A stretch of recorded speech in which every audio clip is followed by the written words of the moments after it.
Hello and welcome to It's Tomorrow News. I am Nyana Bhavsar. National Hurricane Center tracking another likely tropical storm in the Caribbean. The National Hurricane Center is tracking a system in the Eastern Caribbean that has a high likelihood of becoming a tropical storm in the coming days. As of Monday afternoon, the system was a few hundred miles west of the Windward Island of the northern coast of Venezuela. It is currently robust, fast-moving tropical wave, traveling quickly westward at between 20 and 25 mph according to the NHC.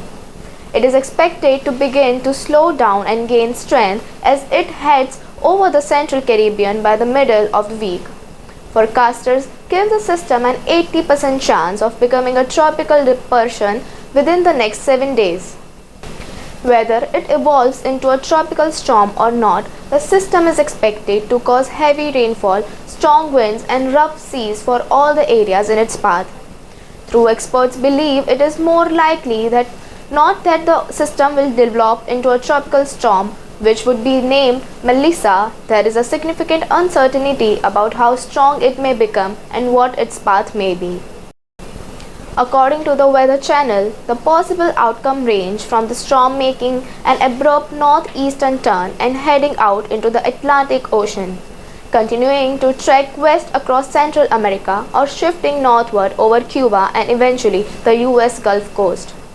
So far, the 2025 Atlantic hurricane season has been repetitively mild.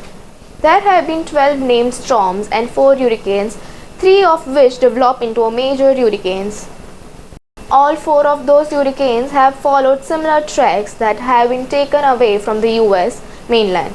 At this point in the 2024 season, the country had already been hit by 2 massively destructive storms, Helene and Milton, which was devastated whole swaths of the southeastern US.